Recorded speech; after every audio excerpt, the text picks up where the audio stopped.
más, va a ser siempre superior al resto de sus alumnos, no por una cuestión natural, sino por una cuestión tecnológica que deriva de una cuestión económica. Entonces, este nuevo discurso transhumanista, como para poder resumir, tiene que ver con cuestiones económicas y va a generar castas tecnológicas, castas económicas que se van a proyectar precisamente en castas tecnológicas. Y además, y un pequeño paréntesis, niega también de todas formas la idea del derecho natural. El derecho natural tenía que ver con la noción de naturaleza humana, es decir, porque tenemos una naturaleza humana, tenemos el derecho natural. Pero ahora, si se modifica la naturaleza humana con las tecnologías y empezamos a tener una serie de seres o una casta que dispone de estas tecnologías que mejoran su condición humana, estamos rompiendo con la idea del derecho natural, porque esos alumnos en esa clase ya no están en la misma, en un estado igualitario, ¿no? Y como para cerrar, y dejarle claramente espacio a Jonathan, voy a cerrar con lo que mencionó Francisco sobre un fragmento de mi libro que tiene que ver con la singularidad radical precisamente. Y esta es para mí la parte optimista, ¿no? de todo esto, porque digamos, la singularidad radical para mí es precisamente el pensamiento humano. Aunque desarrollen una inteligencia artificial que pueda superar la inteligencia humana, y fíjense que digo inteligencia, no digo razón, que pueda superar la inteligencia humana, la razón humana siempre tiene la última palabra. Es decir, la inteligencia artificial solamente repite, ¿no?, cadenas de algoritmos, un proceso que otros programadores programaron, ¿no?, en sí misma. Está constantemente limitada, en el sentido peyorativo del término, a su programación. Pero la mente humana está todo el tiempo generando nuevas formas. Antes hablamos de la negatividad del pensamiento, ¿no? Es decir, el pensamiento está todo el tiempo generando formas nuevas en lo real porque el pensamiento es dialéctico, ¿no? El pensamiento, Mallarmé decía que es como un golpe de dados, es decir, está constantemente generando formas nuevas. Y de hecho, uno incluso si lo toma sobre sí mismo, ¿no? Uno puede pensar todo el día en hacer algo, pero en el último minuto siempre puede cambiar de opinión. Y esta es la libertad que tiene la mente humana. Incluso en este estado de homogeneización o de intento de homogeneización total a través de los discursos ideológicos, a través de la tecnología, a través de la singularidad tecnológica, a través de la cultura de cancelación, a través de todos estos mecanismos de homogeneización, todavía hoy estamos aquí debatiendo libremente, porque existe esa chispa que tiene la mente humana de siempre poder ser esa solución radical y esa singularidad radical a todos los procesos y a todos los proyectos de homogeneización.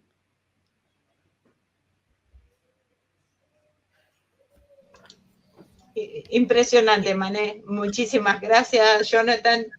Veo que estás ahí a punto para poder responder rapidito.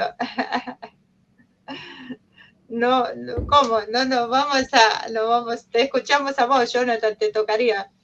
Bien, pensé que se venía el momento de la propaganda, ¿viste? Ya nos tenés acostumbrados vos, Ivonne, a estos momentos de aviso. Lo que pasa es que tanto el público como yo creo que nos estamos un poco, o sea, muy concentrados en lo que están diciendo. Hay muchos comentarios ahí y tengo varias preguntas, entonces quiero reservarme tiempo para Marcelo, también para hacer una conexión con el tema de ustedes y para el público, que estoy preparando ahí las preguntas, y ahí coincido con Guadalupe Blanca. Impresionante conocimiento, espectacular, Mane, Jonathan, Francisco, así que bueno, estamos ahí, brillante exposición, felicitaciones, no sé si tenés el gusto de conocer, Mane, al Sheikh Abdul Karim Paz.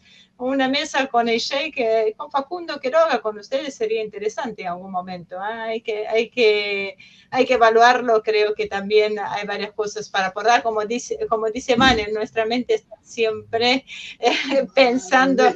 Mané, me corrigen ahí, Mané, perdón. Así que llevamos 15 días discutiéndolo, Mané. Pero bueno, ya me va a llegar. Así que, Jonathan, listo, tendría el tiempo suficiente como para que arranques la charla, después de la charla fácil, para que podamos continuar con esto.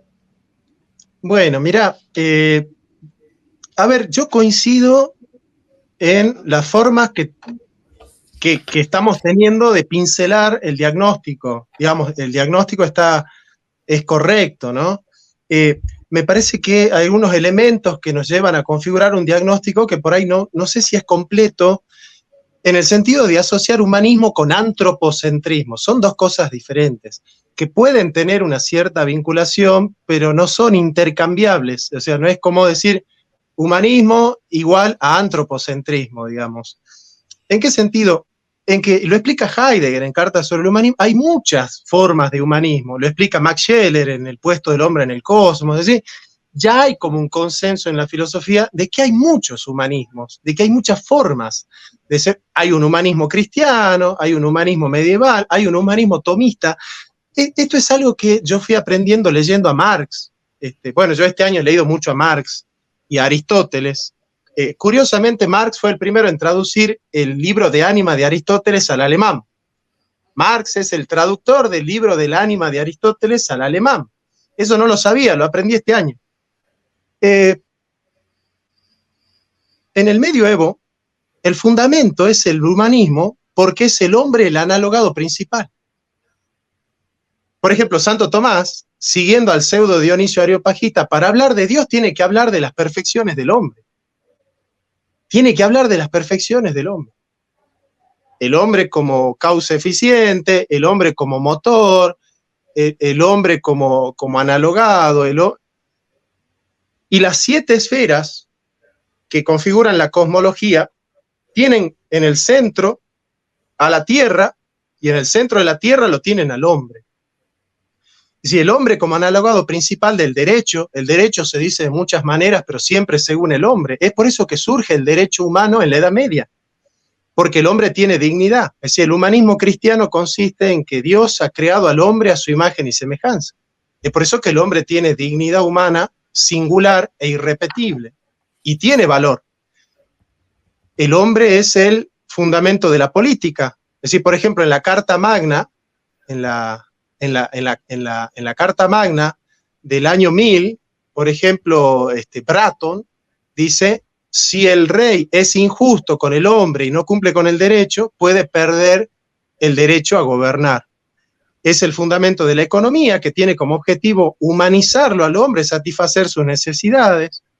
Es el analogado en teología, es decir, el medio contrariamente a lo que puede decir cualquier manual de filosofía, que en la Edad Media en el centro estaba Dios y en la Edad Moderna en el centro está el hombre, es al revés.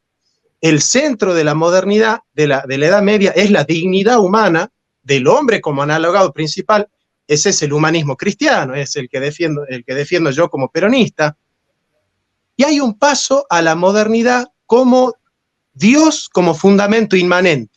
O sea, se hace antropología con Dios como fundamento inmanente. Ese giro a la inmanencia lo dan primero Escoto, con un giro a la inmanencia hacia la voluntad como fundamento del bien, y Occam en su giro a la inmanencia a través de la inteligencia, ¿no? Es decir, el universal es una construcción de la mente. Dios es fundamental en la modernidad, está en el centro de la modernidad Dios. Dios como fundamento inmanente de la antropología. Descartes no puede conocer la res extensa sino por auxilio divino. De hecho, en el capítulo 6 tiene que probar la existencia de Dios, porque el sujeto conoce al mundo porque Dios es el garante, ¿no es cierto? Sin Dios, Descartes no puede probar la existencia de la res extensa. Dios es veraz y no me engaña, y por eso yo puedo conocer el mundo. En Kant, Dios es el fundamento de la razón práctica. Eso lo explica muy bien Unamuno en El origen del sentimiento trágico de la vida. Y en Hegel, Dios es el itinerario del desenvolvimiento dialéctico del espíritu. Es decir, Dios está en el centro. Por eso Heidegger va a hablar de ontoteología. O sea, la modernidad es ontoteología, digamos. Entonces, ¿qué es lo que va a pasar? Que como Dios se transforma en fundamento inmanente de la realidad, ese fundamento inmanente tiene como sustrato último el ser humano. Entonces, el hombre con su inteligencia, esa inteligencia es divina, la diosa razón, y su voluntad es divina porque crea el valor. crea el valor. Eso lo va a decir Nietzsche después, ¿no? La voluntad de los aristócratas crea el valor, ¿no? O como decía Escoto, bonum quia volitum, bueno porque querido. Este esquema donde el hombre se ha convertido en un Dios para el hombre y se inmanentizan las promesas del paraíso. El paraíso que busca la igualdad, la libertad, la justicia, la armonía, donde el lobo dormirá junto al cordero, como dice Isaías. Bueno, Marx dice lo mismo, el lobo dormirá junto al cordero, las promesas del paraíso tienen que darse en la tierra, dice Marx, ¿no? Entonces, ahí es donde yo veo el problema, porque la modernidad genera un sujeto tan absoluto, tan donante de sentido, tan autosuficiente y tan encerrado en sí mismo, que hay que reaccionar frente a la totalidad de ese sujeto, que además culturalmente es europeo. Porque Europa se identifica a sí mismo como la civilización, el progreso, la razón y la filosofía. Por ejemplo, nosotros acá tenemos en la universidad, yo estudié historia en la universidad, y en la universidad, por ejemplo, cuando nosotros estudiamos a los aztecas, mayas, incas y todas las otras tribus, la estudiamos en una materia que se llama prehistoria. ¿Saben por qué? Porque a la historia la trajeron los europeos. Acá no había historia, porque a la historia la hace Europa. El espíritu que reposa en Europa lleva la civilización y el progreso a la barbarie, porque Europa se hizo a sí mismo fabricando esclavos y monstruos. En eso Sartre tiene razón. Entonces, esta idea de que progreso es el progreso de la cultura y la civilización europea, que es Tucú, la civilización, genera ese proyecto técnico que no solamente conquista y domina la naturaleza, sino que domina a los hombres también, controla a los hombres. Ese proyecto humanista, que es un proyecto imperialista, que es un proyecto dogmático, que es un proyecto absolutista, que es un proyecto totalitario, no por nada la Revolución Francesa se tiene que globalizar. Y se tiene que globalizar en nombre de los derechos humanos. Y en nombre de los derechos humanos se hacen guerras. Entonces, ese sujeto moderno que termina en Auschwitz, en Hiroshima, en Nagasaki, que termina con todas esas tragedias que los posmodernos hacen muy bien en advertir y decir, ojo, este es el sujeto moderno. Bueno, había que repensar el sujeto moderno, pero en vez de cuestionar al sujeto moderno, cuestionaron al hombre. No, como no entendieron la diferencia entre el hombre medieval, el humanismo medieval y el sujeto moderno, dijeron, el problema es el hombre. Y el humanismo que coloca al hombre en la centralidad está equivocado, entonces tenemos que destruir el humanismo. Entonces comienzan a hablar, por ejemplo, Foucault, en Las palabras y las cosas de 1966, del 66, habla de destruir al hombre. El Che Guevara acá habla del nuevo hombre, de un nuevo hombre. Digamos, se coloca al hombre como el problema de la humanidad. El problema de la humanidad es el ser humano. La explotación de la naturaleza es un problema del hombre. El hombre es el que explota la tierra, el hombre es el que discrimina. Bueno, ahí está, yo creo, digamos, por ahí un diagnóstico que coincide con el de Manet, pero que además expande el criterio, entendiendo que, bueno, que hay ciertos humanismos que se pueden cuestionar. Es decir, el humanismo ilustrado, ¿cómo no va a ser cuestionable? De alguna manera, hasta el humanismo marxista puede tener algunos errores. El humanismo liberal, pero hay otros humanismos. Enrique Dussel, por ejemplo, su primer libro fue El humanismo semita. Es un libro que él escribió, ¿no es cierto?, haciendo un estudio de la cultura de los acadios, los egipcios y sobre todo los hebreos, haciendo una historia del Antiguo Testamento. Me parece que ciertamente el humanismo renacentista se convirtió en paradigma del humanismo, pero me parece que puede ser un error metodológico reducir todo humanismo a antropocentrismo y antropocentrismo a renacimiento. Hasta ahí. Impecable. Indudablemente vamos a tener que repetir en alguna oportunidad una mesa similar. Francisco, te voy a pedir que nos digas algo porque le voy a pasar a Marce. Tengo tantas preguntas que tienen que ver con esto que me gustaría hacerlas y nuestros invitados de lujo se van a perder con todas esas respuestas, no tendremos tiempo para hablar tanto, así que te escuchamos. Bien, acerca de lo último que comentó Mané, de cómo la singularidad radical pudiera ser esta herramienta que ocupemos, o la singularidad, la herramienta que ocupemos para vencer esta estandarización que nos quieren imponer, porque efectivamente mucho de la objetivización, del convertir en objeto al ser humano, viene de tratar de hacer al ser humano totalmente uniforme, ¿no? Se quejaban mucho en la propaganda del capitalismo de decir, no, es que los comunistas todos son iguales, todos visten igual, todos usan la misma tipo de camisa, etcétera, ¿no? Todos están haciendo esta estandarización. Sin embargo, no se dan cuenta que, pues, realmente de este lado se supone que todos somos, o en el mundo capitalista, en el mundo libre, todos éramos singulares, pero ocupábamos o queríamos, nuestra voluntad está enfocada en obtener la camisa del diseñador único que había, pensando que eso nos hacía mejores, ¿no? Por poner este ejemplo de una estandarización en la ropa, ¿no? Sí, estoy totalmente de acuerdo que el ser humano, en el sentido de que toma o que su singularidad es la que realmente no puede ser sustituida por alguna copia de cualquier máquina, ¿no? Porque además la máquina tal cual no crea, la máquina simplemente copia y pega, ¿no?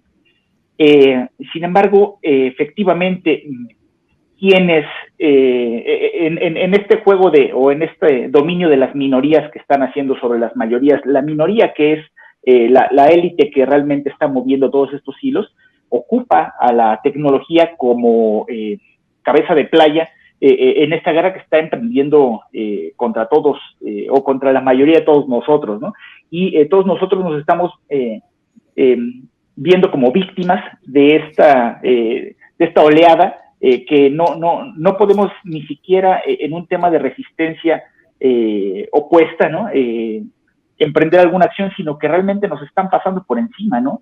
Cada vez la sustitución del ser humano, de la mano de obra humana por la tecnología, por la cadena de producción, es mayor, cada vez hay menos trabajos, ¿no? Y una de las cosas también que me gustó de estas frases que marcan del libro de Mané es que si bien el capitalismo creó a la clase obrera, ¿no? Este transhumanismo, esta modernidad está creando a la clase residual, porque nos estamos convirtiendo con este tema de que estamos siendo sustituidos, pues ya no hay lugar para nosotros, entonces somos residuos, ¿no? Nos estamos convirtiendo en la clase residual y la verdad es que debemos de tomar conciencia de este tipo de cosas y tomar acciones, ¿no? Yo creo que la política puede ser o debe de ser tomando también las palabras de Jonathan, debe ser el instrumento que ocupemos nosotros para asociarnos de nuevo, ¿no? Porque también la modernidad nos ha quitado este poder de gremio que teníamos. Y bueno, hasta ahí. Así es, todavía, a pesar que estamos muy descreídos, la política debería ser lo que nos llevara a conocer a este nuevo hombre o desconocerlo, ¿verdad? Marce, te voy a pasar la palabra para que puedas hacer un manto sobre lo que hablaron hasta acá antes de pasar a las preguntas y no quisiera quedarme sin tiempo.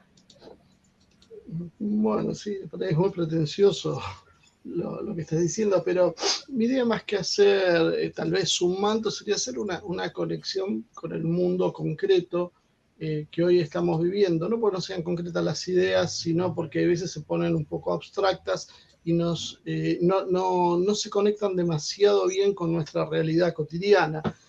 Y entendiendo lo que estaban diciendo Francisco, Mané y Jonathan, yo creo que uno empieza a comprender y a validar un proceso que va percibiendo desde otro lado, como decía al principio. una de las primeras conclusiones, porque fui tomando algunas ideas que fueron dejando, una de las primeras conclusiones, creo que la central y la más clara, es que el posthumanismo o el transhumanismo, en realidad lo que terminan por hacer, creo que centralmente, es quitarle al hombre el carácter de excepcionalidad. Lo transforman en un objeto más, en un mundo materialista, y a partir de eso le entregan a quienes precisamente son las élites más poderosas, les liberan las manos para poder avanzar en contra de algo que ya ha dejado de ser sagrado. No haber sacralidad en la vida humana, eso abre las puertas a un montón de políticas que hoy empezamos a ver: aborto, eutanasia, transexualidad, transespecie, la propia emancipación de la naturaleza, que tiene que ver precisamente con esa idea de superación de los límites y de no responder a nada superior. Dios en este esquema es virtualmente imposible, o sea, no cabría nunca una figura de alguien que pudiera poner limitaciones, es absolutamente contradictorio, y entonces ahí creo que toma cuerpo la frase esta que pone Fyodor Dostoyevsky en uno de los hermanos Karamazov, que dice: si Dios no existe, entonces todo está permitido. ¿Qué mejor para quien controla el poder que tener las manos libres y que todo le esté permitido? Por eso, no recuerdo ya quién lo dijo, no hay un transhumanismo, creo que lo dijo Manet, lo dijo Jonathan, ambos creo que repitieron esto, que no hay un transhumanismo sin un liberalismo. Y que en definitiva lo que están haciendo es entregando al hombre al mercado. No es difícil advertir cómo este es el modelo ideal que tienen entonces para poder disponer del hombre como un objeto, y como cualquier objeto que es innecesario, poder tomar las medidas que sean las más adecuadas para esto. En esto el liberalismo entonces termina siendo funcional, ya venga por izquierda, por derecha, y el transhumanismo termina siendo, cuando yo hablaba de esa mutación que va sufriendo el capitalismo en sus formas productivas, eso es una última mutación hacia algo que podemos definir como transhumanismo. Después técnicamente tal vez haya etapas intermedias que desconozco, pero sí como fin esta idea de trascender la propia naturaleza, de que la tecnología deje de estar al servicio del hombre, sino que el transhumanismo sea el fin último. Y con esto de cómo se enganchan las propias características capitalistas con las nuevas tecnologías, es muy curioso. Lo que hablamos con Francisco, como por ejemplo en este proyecto del metaverso, se compran y se venden parcelas, y esto pasa en todas estas comunidades virtuales, donde el capitalismo puede mutar o desconectarse tal vez de algunos aspectos de la vida real fuera del propio sistema, pero sigue manteniendo esa visión y esas mismas reglas. Se asignan valores y se toman, se hace un escalamiento jerárquico en función de lo que cada uno tiene, y vemos que aun cuando por la propia tecnología podíamos estar en un mundo donde se debería carecer de esa estructura regulativa en función de la capacidad económica de cada uno, sin embargo eso sigue estando presente. Parecería que hay algo, hay una esencia que hace que esto siga permaneciendo, estratificando sociedades, generando castas, aun cuando no son técnicamente necesarios. Creo que lo más, como una conclusión final, creo que coincido con lo que decía, creo que fue Manet, sobre que las diferencias, si ya están haciendo físicas, son reales. Aquel que puede implantarse un chip o tener una determinada prótesis que le amplíe sus capacidades mentales o físicas, va a tener una ventaja superlativa con respecto a aquel que no lo pueda pagar. En definitiva, si hablamos de una sociedad de castas que existía en la antigüedad, esa sociedad de castas estaba poco influida por las capacidades reales. Si bien uno podría decir que, bueno, que la cultura, la alimentación, había determinadas cosas que influían en las capacidades de los individuos, eso podía en buena medida ser revertido precisamente con una buena educación, una buena alimentación. Sin embargo, hoy estamos llegando a un punto que esto va a ser insuficiente. La separación va a ser absolutamente radical. Vamos a tener seres humanos de primera y vamos a tener seres humanos de segunda y de tercera, seguramente. Ahora, cuando este proceso toma esta dinámica y cuando ya no estamos en esas sociedades que necesitaban castas para proveer de recursos y de comodidades a las castas superiores, hoy directamente eso no hace falta. Y eso creo que abre las puertas a un cambio que no hemos visto nunca en la historia, que es directamente esta casta inferior, esta casta que no puede de alguna manera seguir el tren de los poderosos, sea absolutamente prescindible. Y cuando es absolutamente prescindible, es absolutamente desechable. Yo creo que cuando uno ve la articulación de todas las políticas sociales y culturales que se viene generando en las últimas décadas, todas confluyen, todas convergen en un mismo objetivo, que es bajar la demografía, y los nuevos fenómenos que están apareciendo, por describirlo de alguna manera, y que no los quiero nombrar porque estoy cansado de que nos bloqueen programas, terminan por acelerar ese proceso precisamente de caída de la demografía. En definitiva, lo que estamos viendo creo que es la construcción de un mundo con reglas diferentes, donde al no existir esa sacralidad de la vida humana, está permitido hacer todo, inclusive hacer desaparecer a todo aquel que no encaje este nuevo sistema, que, como creo que Zuckerberg fue el que dijo, estiman que por los costos y demás podrían hablar de 1.000 millones de personas que puedan acceder a sus plataformas. El resto tendría que mirarlo de afuera. ¿Por cuánto tiempo alguien puede creer que esta sociedad va a mantener un ejército de personas no integradas y no productivas en este sistema? Yo creo que ese es el gran tema. Y entonces el tema del optimismo que decía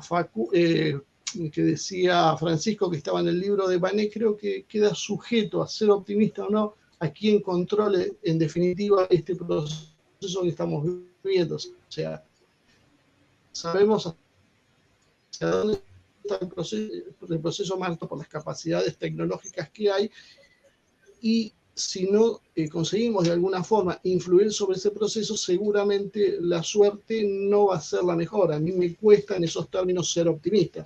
Creo que claramente si no conseguimos de alguna manera ser actores realmente que influyan en el proceso que se está generando, tanto desde lo cultural, el propio pensamiento, o en definitiva de cosas más concretas como las políticas que se tomen, seguramente vamos a ver en las próximas décadas un mundo absolutamente distópico. Bueno, muchísimas gracias por tratando de reordenar mi mic ahí y preparar para las preguntas. Entonces voy a comenzar, si les parece bien. Salvo que quieran decir algunas palabras antes, Mané, Jonathan, o prefiere que vaya con las preguntas directamente, Francisco. No, adelante. Bueno, ahí voy nomás. No sé si van a dar tiempo que todos respondan todos, pero haremos lo humanamente posible desde acá. Vamos por la primera pregunta de Omar Villalba, que todas las preguntas indudablemente son muy interesantes.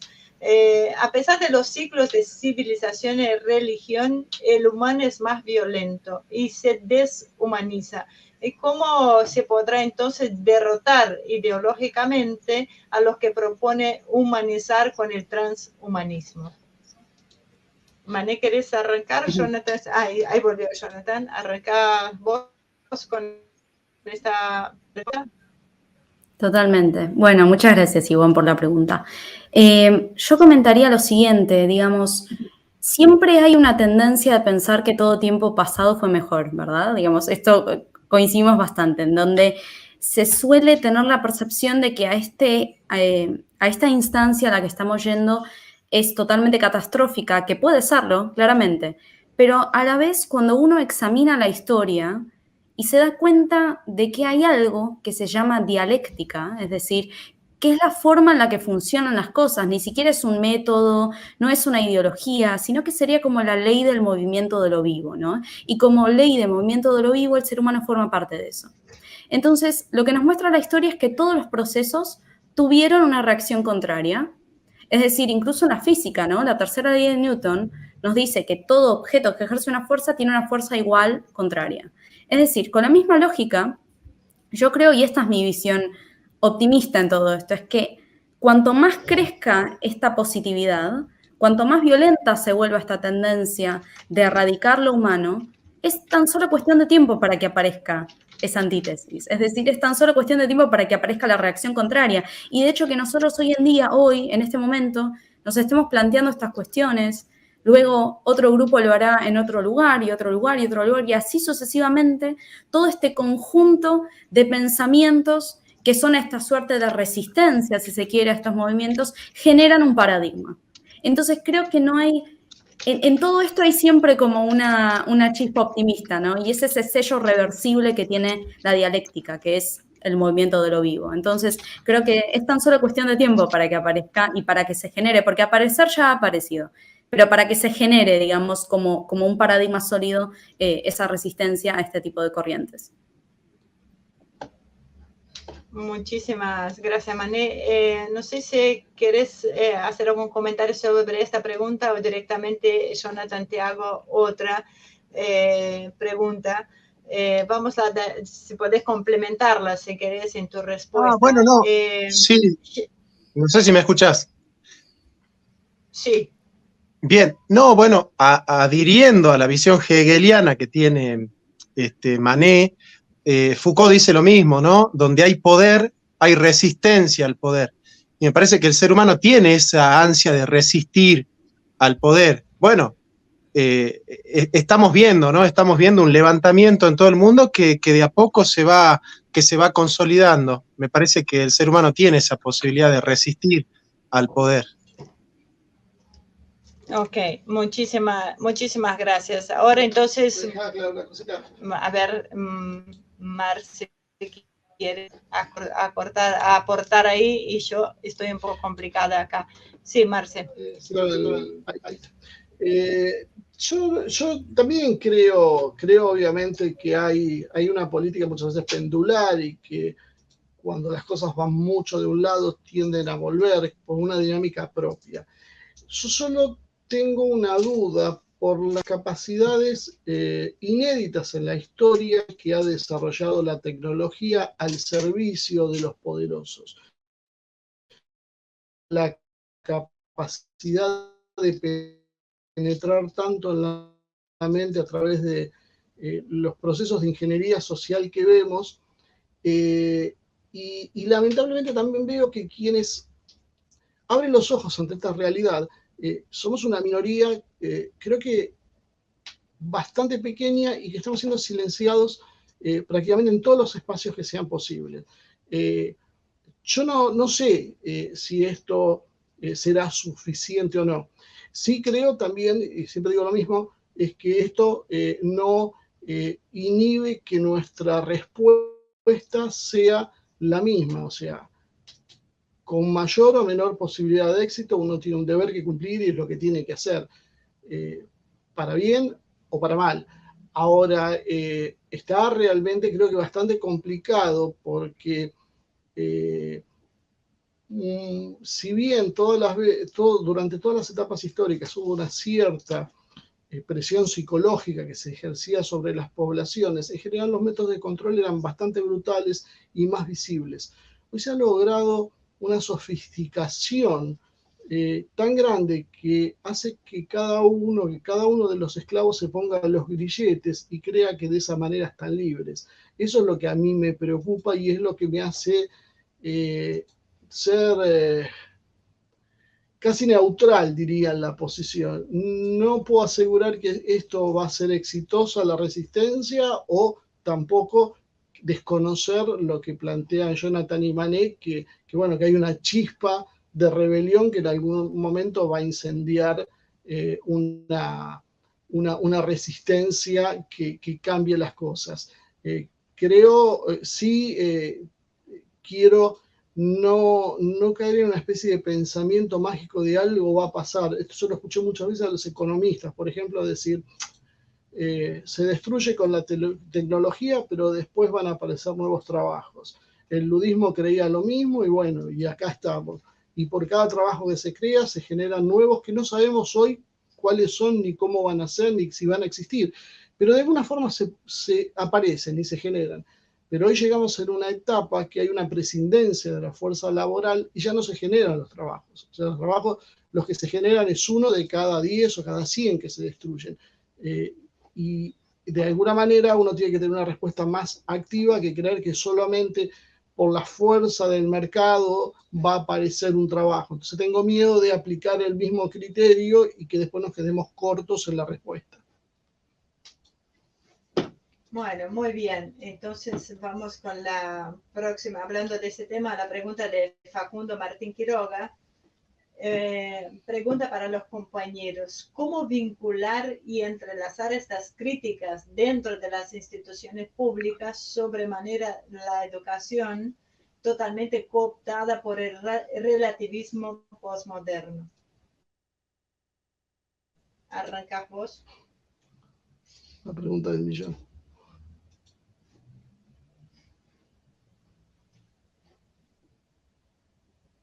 ¿Pudiste escucharla, Jonathan?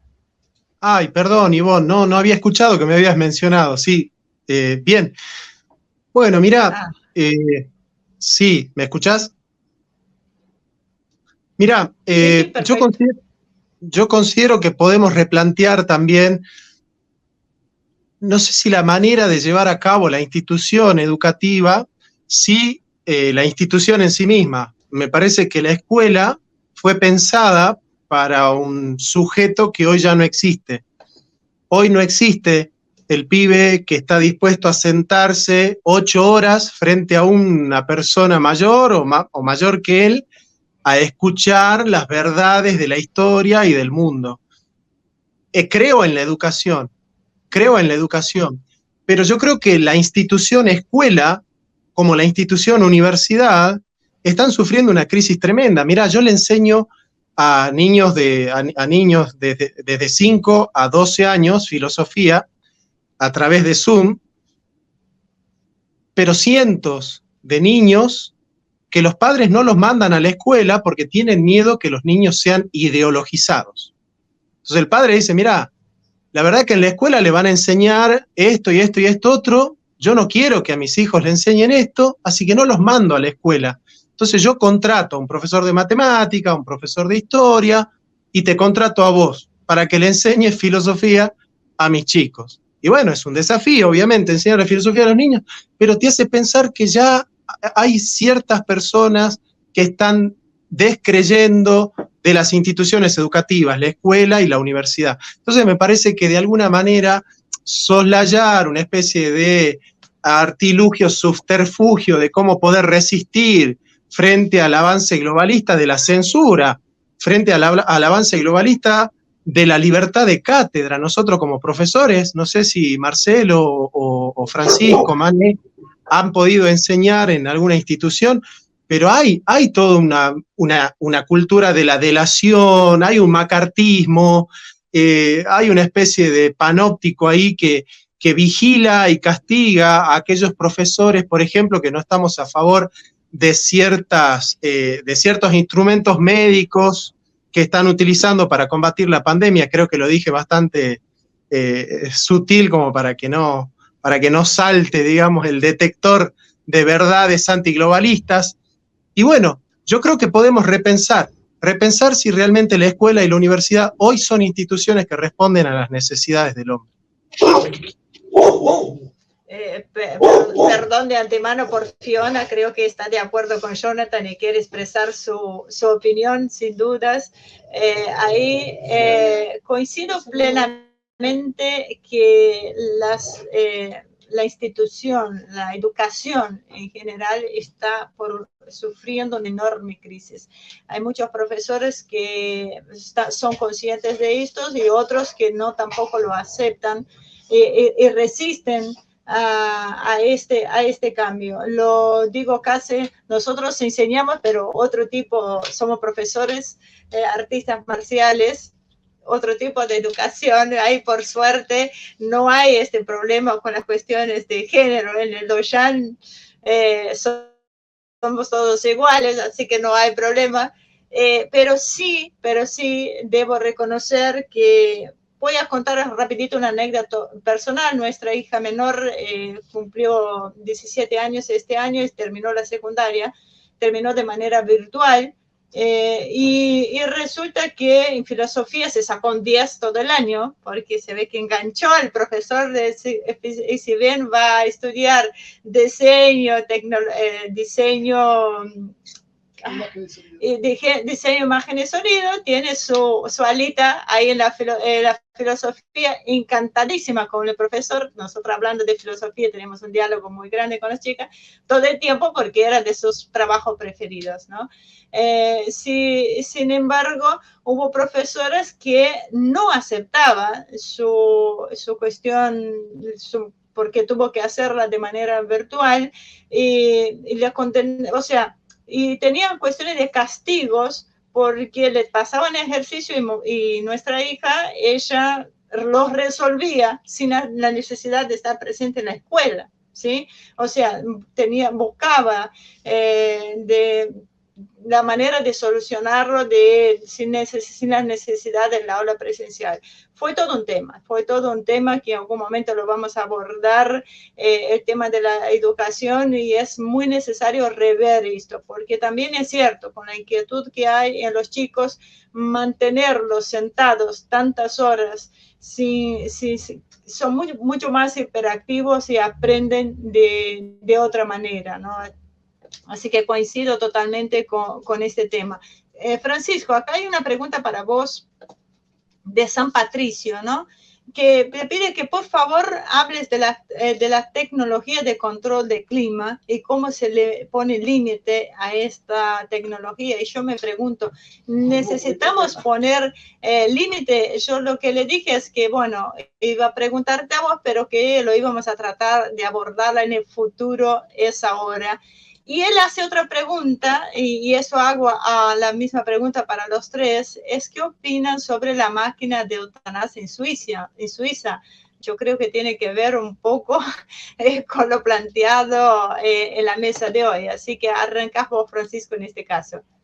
Muchas gracias. Sí, qué tema esto de la máquina de eutanasia, este sarcófago muy fancy, ¿no? Hasta un poco sexy, ¿no? También toda la publicidad de cómo te quieren vender este tipo de herramientas de muerte, y cómo te las disfrazan también con estos eufemismos de que es la interrupción legal de la vida, ¿no? De la continuidad de la vida. De locos, definitivamente. Quiero comentar un poco también sobre lo que decía Jonathan. Efectivamente, la escuela ha pasado, o la institución escuela ha pasado por este tamiz estandarizador de contenidos a nivel mundial, ¿no? Si uno se pone de curioso nada más, a ver, en México quitaron materias de filosofía, etimología, etcétera, de la educación media superior, más o menos en las mismas temporadas que también las quitaban en otras regiones del mundo. Qué casualidad, ¿no? Dice uno. Es parte de esta estandarización, ¿no? De este tamiz de estandarización, en el que más que educar a la persona, se cumple con un contenido que previo ya alguien más definió, ¿no? Y cosas de este estilo son las que no nos hacen ver, como decía Marcelo hace rato, no nos hacen darnos cuenta, no nos hacen cuestionarnos a nosotros mismos, y simplemente vamos como borregos, ¿no? Como ganado vacuno. Y sí es yo creo que es el mayor reto que debemos de tratar de hacer, que espacios como este sean difundidos y que cada vez más gente se pueda adherir para hacer esta masa crítica que necesitamos.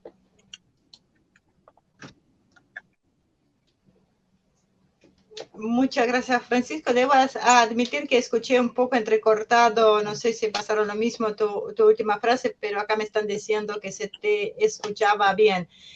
Mané, para responder, opinar también, dar tu opinión sobre esta máquina, ¿no? que viene ya, es ecológica, porque también, además de eso es importante en los tiempos que corren, o sea, además de prepararte para un suicidio, te entierran con ella y es muy natural, así que nos quieren atravesar de esta manera. Te hacen abono, ay Dios mío. Bueno, te quiero aprovechar esta respuesta tuya para hacerte otra pregunta, porque ya nos estamos quedando sin tiempo. Marcos Esteban pregunta, ¿no creen que Descartes se deconstruye, pero luego vuelve a su esencia a la hora de la atribución a un Dios creador o existente?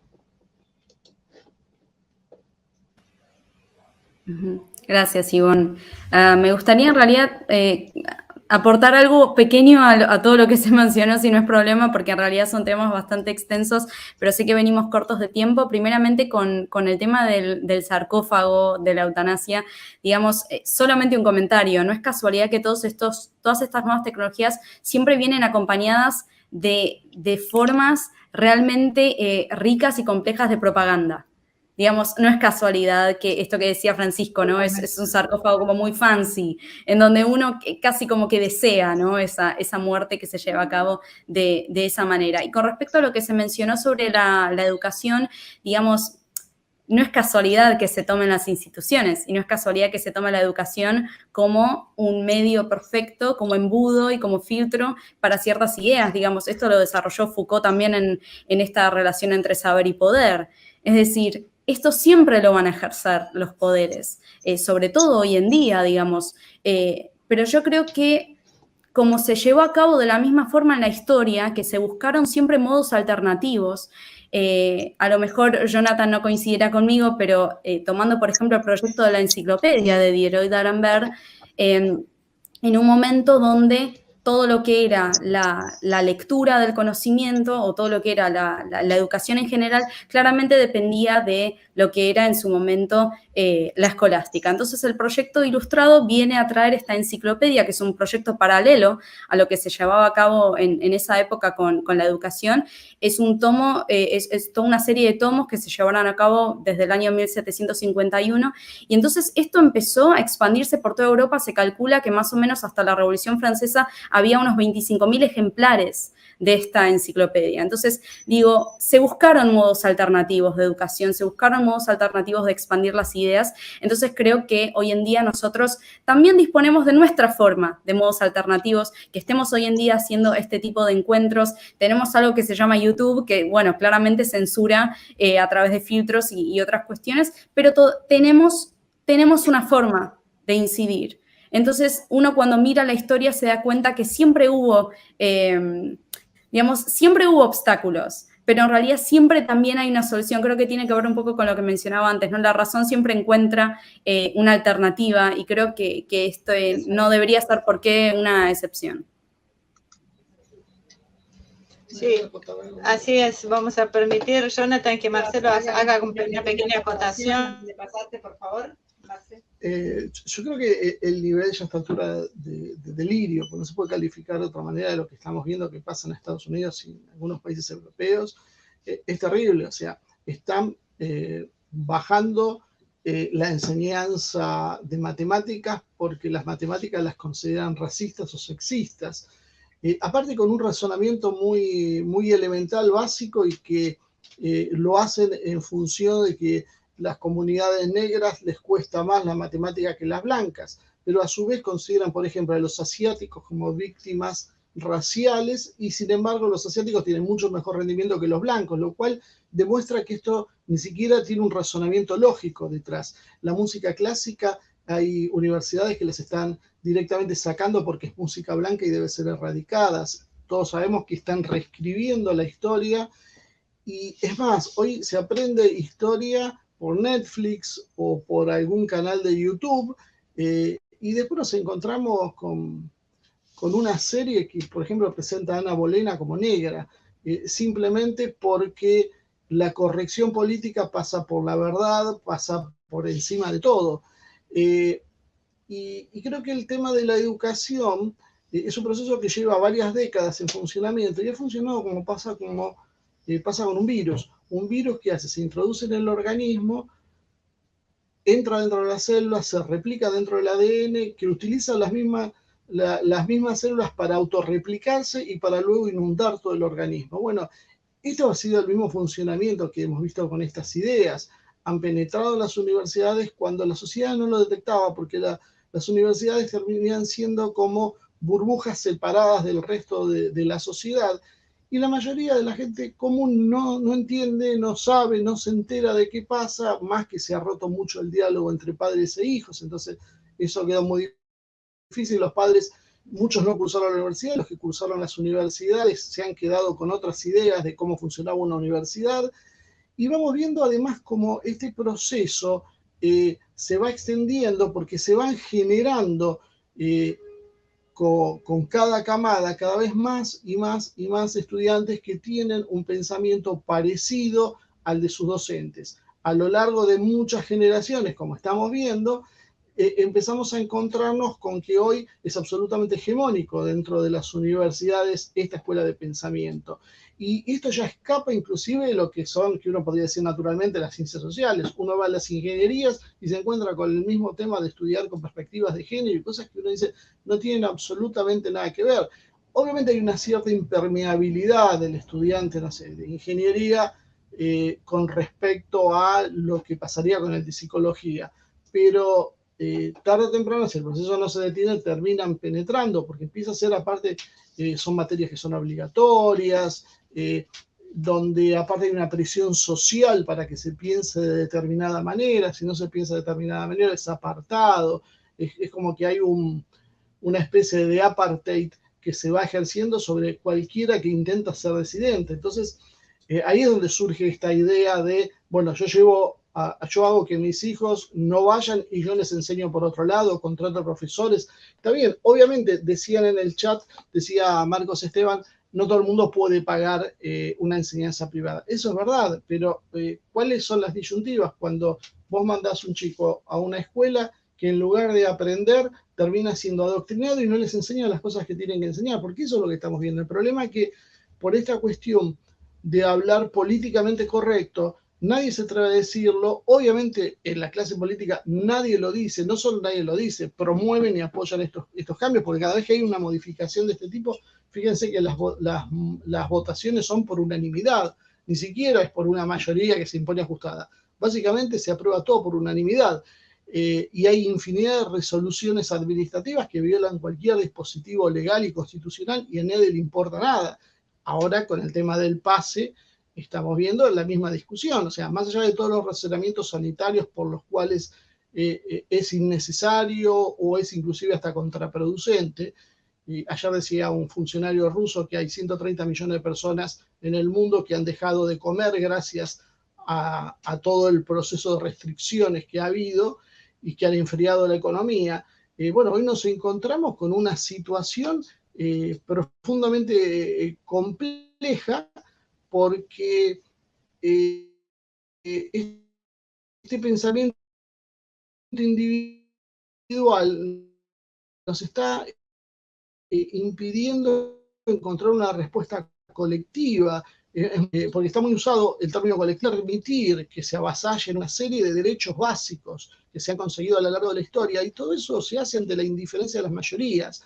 Eso creo que es uno de los grandes problemas, y curiosamente quienes más apoyan esas ideas son aquellas personas que suelen tener grado universitario, y eso es una cosa también para repensar qué tipo, una cosa más, ¿no? Para repensar qué tipo de profesionales estamos sacando de las universidades cuando carecen de espíritu crítico y de solidaridad con el prójimo. Jonathan, me veo obligada a hacerte una pregunta, porque bueno, estoy miembro del canal y no lo puedo dejar de hacerla para cerrar. Estamos hablando de Raúl Duque. Él dice que cada tiempo tiene su modelo de sujeto, ¿no? Entonces, el temporal se nota la caída del argumento por el goce emocional producto de la palabra. No sé si Ivonne, puedes la pregunta. Te he escuchado medio cortado. Se me cortó un poquito. Sí, te he escuchado cortado.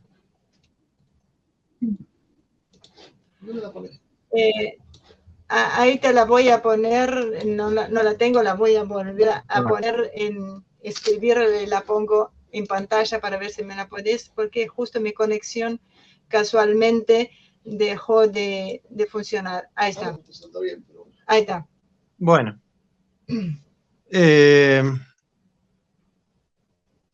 Bueno, mira, esta idea de que cada tiempo tiene un modelo de sujeto es una idea muy Foucaultiana, ¿no?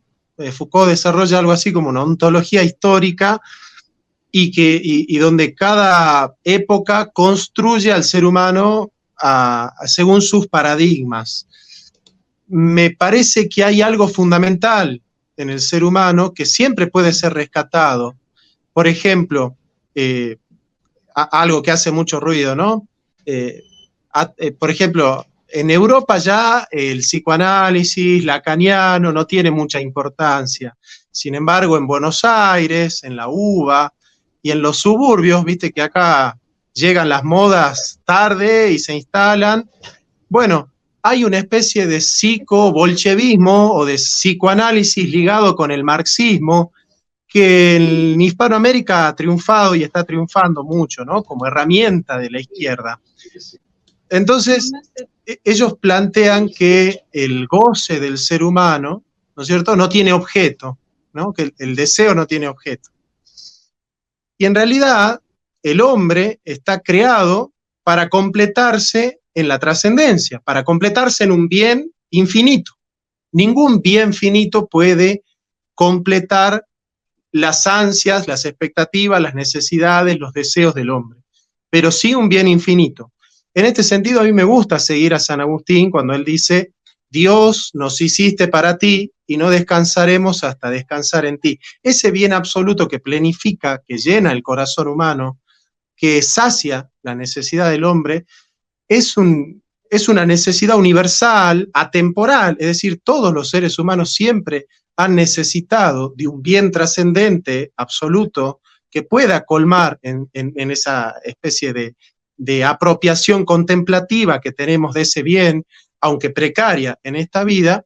Me parece que, digamos, la salida es recuperar nosotros esas ansias de eternidad que tenemos nosotros, esas ansias de trascendencia, en el sentido de buscar un horizonte que pueda superar las respuestas que nosotros vemos en lo inmediato, ¿no? Se presentan miles de respuestas como soluciones, que parece que hay una góndola de respuestas o una especie de industrias culturales que te venden modelos culturales para satisfacer tus necesidades, para encontrarle sentido a la vida, para satisfacer tus deseos, ¿no? Y entonces consumís marxismo, consumís liberalismo, consumís la derecha, ¿no? Y se convierten en paquetes, en bloque de recetas prefiguradas y que también se convierten en dogmáticos, ¿no? Porque también hay una derecha dogmática que si vos te salís 2 centímetros del dogma de la derecha, y bueno, ya sos un marxista infiltrado, sos un progresista, sos un ateo, sos un... A mí, de masón para abajo, me han tratado de todo, porque me puse a leer a Marx, simplemente porque quise leer a Marx y no odiarlo antes de conocerlo, porque no estaba dispuesto a odiar a alguien que no conocía, que no había leído. Bueno, estas industrias culturales que venden modelos culturales te construyen un relato que le da sentido a tu vida, y en épocas donde nosotros estamos en lo que Peter Sloterdijk llama un nihilismo placentario, o sea, ya no tenemos placentas donde poder encontrar un cobijo, a mí me parece que es necesario rescatar ese sujeto del que habla Mane, ¿no? Esa racionalidad, esa individualidad. A ver, sí, del sapere aude, atrévete a pensar por vos mismo, atrévete a buscar la verdad por vos mismo, a pensar por vos mismo, que no te vendan buzones, que no te vendan modelos discursivos que te dan las respuestas a todos los problemas. Atrévete a pensar, atrévete a cuestionarte, y con esto termino, porque tener pensamiento crítico es tener pensamiento autocrítico. Nadie que no esté dispuesto a autocriticar sus propios posicionamientos, sus propias premisas y a revisarlas todo el tiempo en su supuesta infalibilidad, tiene derecho a llamarse pensador libre. Muchísimas gracias, Jonathan, impecable. Mane, para cerrar, te voy a hacer esta pregunta a vos y así la dejamos picando para como la última pregunta, ¿no? Lo hacen Gerson Sedesham, es un asiduo asistente de ese canal, muy crítico de por cierto, pero la pregunta no es menos interesante. Él dice, si todo este avance, entre comillas, filosófico de Occidente, ¿por qué está tan mal? ¿Por qué? Ahí es mi agregado. ¿Por qué hoy notamos tanta decadencia en Occidente? Y vuelvo a la pregunta de él. ¿No serán mejores los pensadores de Oriente o de África? Son desconocidos. Bueno, es una pregunta, la verdad que muy interesante, porque por lo general toda la teoría que nosotros manejamos suele ser catalogada como etnocentrista, ¿no? Al final, es decir, suele catalogarse como, bueno, es lo que está ocurriendo no en el mundo en realidad, sino en Occidente. Y luego hay otras filosofías también paralelas que se pueden utilizar. Yo creo que lo que no lo limitaría, y esta es mi visión, no lo limitaría a una cultura en particular, es decir, no hablaría de que es este el modelo concreto que necesitamos de filosofía, si es oriental o es de Occidente u otra cosa, sino que buscar la verdad misma, es decir, buscar realmente fundamentos universales que nos puedan servir a todos. Porque, por ejemplo, hay algo que está ocurriendo muy interesantemente con la filosofía oriental, que se terminó introduciendo como otro elemento más del sistema capitalista, es decir, hoy en día está de moda hacer yoga, hacer reiki, ser vegano, ¿no? Promocionar el derecho de los animales. Entonces, toda esta cuestión como zen, ¿no? Que viene también muy influenciada por la filosofía budista, se toma como otro elemento también y se introduce en el sistema mercantil neoliberal, en donde realmente, digamos, deja de tener sentido como tal. Entonces digo, no me limitaría a decir que la verdadera filosofía es la filosofía oriental o es la filosofía occidental, sino, y un poco siguiendo de la línea de lo que dijo Jonathan, de atreverse a pensar por uno mismo y a encontrar realmente las verdades. Es decir, hay un ejercicio realmente muy productivo que lo introduce Descartes, que es la duda metódica, es decir, dudar de todo, y no significa ser escéptico, significa ser constructivo, es decir, pongo todo en duda para poder construir un sistema de conocimiento. Es decir, creo que hoy en día, y esto yo lo había publicado hace 2 años cuando empezó la pandemia, en lugar de ponernos en cuarentena nosotros, poner en cuarentena la información que estamos recibiendo. Entonces, digamos, yendo un poco de la mano, toda la información que recibimos día a día realmente debemos ponerla en duda, someterla a crítica, como decía Jonathan, para poder realmente tener un sistema teórico y un sistema de pensamiento que pueda tener sentido y que nos pueda aproximar a la realidad de las cosas. Agrego una cosita. Ayer hablábamos en la mesa que trata de religión, estábamos hablando con el Sheikh Abdul Karim Paz, que estaba en el chat hace un rato, y hablábamos del tema del Islam en Europa y cómo la versión que se valida en Europa del Islam no es una versión islámica, en realidad. Y yo sacaba como ejemplo una serie española llamada Élite, que usan el Islam en realidad en forma corrosiva contra los valores tradicionales occidentales y cristianos, hoy en absoluto retroceso en Europa, y esa visión que dan del Islam es una visión estereotipada, donde la mujer tiene que ser sometida, la mujer acepta una realidad que es opresora, los hijos son reprimidos, los hombres son violentos y oscurantistas, o sea, toda una visión que no tiene nada que ver con otras confesiones del Irán, otras confesiones del Islam, y no me refiero a las versiones estilo el wahabismo saudí o algunas otras sectas que son muy extremas en sus posiciones, sino simplemente a la idea, y que esto se llevaba un poco a cabo con respecto a las propias ideas de las religiones en líneas generales, que aquel que es creyente y practica su fe es de alguna forma socialmente discriminado y atacado, inclusive por los propios estados, cuando se les van lentamente conculcando determinados derechos porque se los consideran que ofenden a otros. Un poco con la filosofía de Oriente está pasando lo mismo. En Occidente es absolutamente desconocida, o sea, tal vez aparece algún autor coreano de moda, o algún japonés, pero son autores muy occidentalizados, son aquellos autores que están educados en Occidente.